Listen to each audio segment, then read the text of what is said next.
Good morning all dear students. हमने last class में major soil type start कर दिया था, यानी उसमें हमने जो फर्स्ट सॉइल थी एलुवियल सॉइल वो हमने पढ़ लिया था, और एलुवियल सॉइल के जो सब डिवाइडेड पार्ट थे वो भी हमने पढ़ लिया था कि एलुवियल सॉइल 2 पार्ट्स में डिवाइड की जाती है। एक है न्यूअर एलुवियम जिसे हम खादर बोलते हैं, और एक होता है ओल्डर एलुवियम जिसे हम बांगर बोलते हैं। और इन दोनों के ही टेक्सचर में और केमिकल कंपोजिशन में, ड्रेनेज कैपेसिटी में, फर्टिलिटी में डिफरेंस होता है। तो जितने भी हमारी जो क्रॉप्स ग्रोन होती हैं वो इसी क्रॉप्स में ग्रो होती हैं।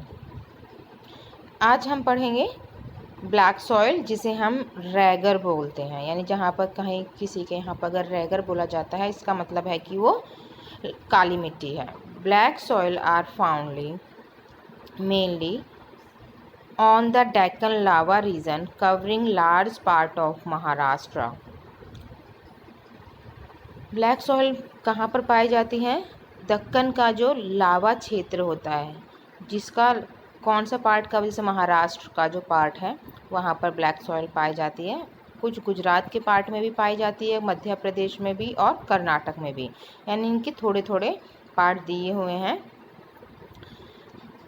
आंध्र प्रदेश एंड तमिलनाडु यहाँ पर भी ये पाए जाते हैं। तो आपको जब मैं मैप वर्क करवाऊँगी तब आपको ये बताऊँगी कि कौन सा क्षेत्र कहाँ पर है। The soil are formed by disintegration of volcanic basaltic lava. ये जो मिट्टी है ये किससे बना है? वॉल्केनिक बेसाल्टिक लावा से बना है। आपको पता है कि लावा क्या होता है? नहीं, जब हमारे जो ज्वालामुखी होते हैं जब वो फटते हैं तो उसी से क्या है, लावा निकलता है। तो उसी जब वो ठंडा हो जाता है तब उसी से ये जो सॉइल है वो बनती है।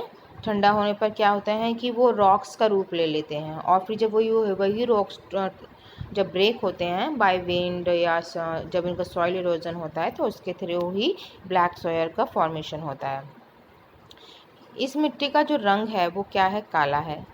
किस लिए काला है? क्योंकि इसमें एल्युमिनियम और आयरन प्रेजेंस रहते हैं। एल्युमिनियम आयरन के कंपाउंड जो हैं वो प्रेजेंस रहते हैं।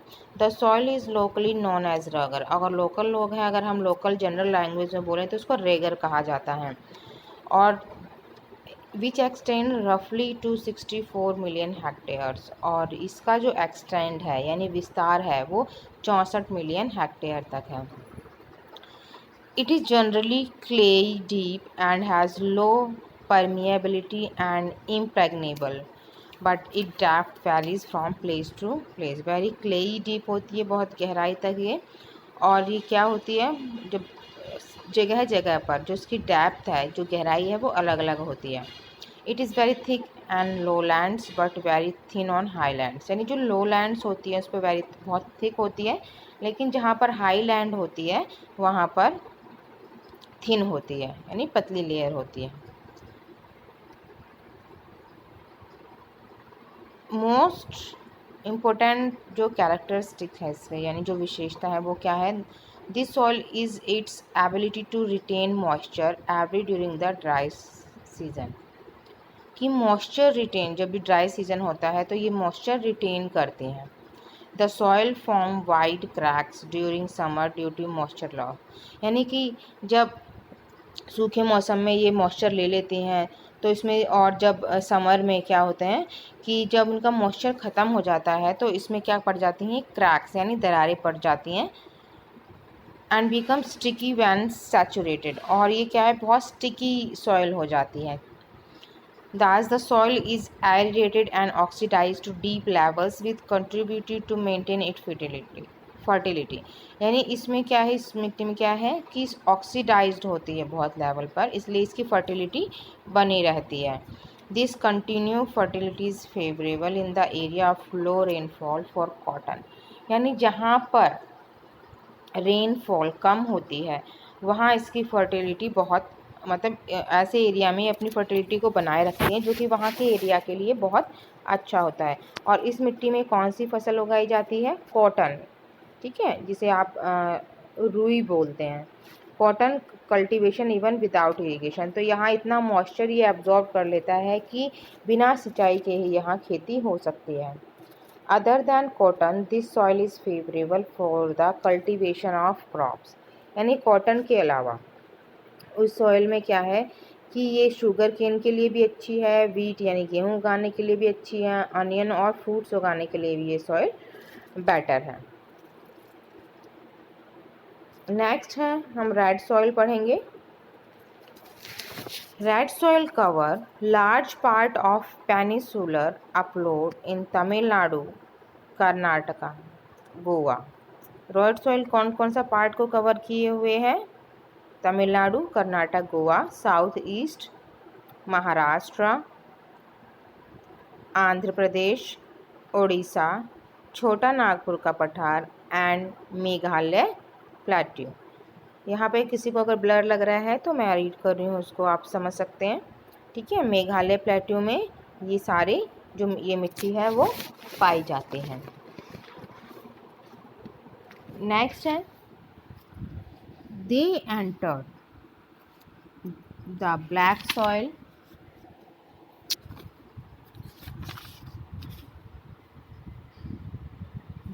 तो इससे हम देख सकते हैं कि they encircle the black soil cotton soil zone. तो हम इस जोन को क्या कह सकते हैं? ब्लैक सॉइल जोन कह सकते हैं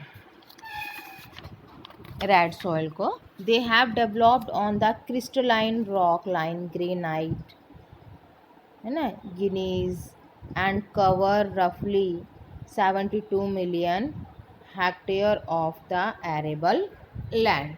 तो इट मीन्स क्या है कि यहाँ पर जो क्रिस्टलाइन है जैसे कि ग्रेनाइट है, गिनीज हैं, और ये 72 मिलियन हेक्टेयर जो पार्ट है उसको कवर किए हुए हैं। Iron compound are abundant making the soil reddish in color but they are deficient in organic matter। अब इसका जो ये जो सॉइल है इसका रेड कलर क्यों है?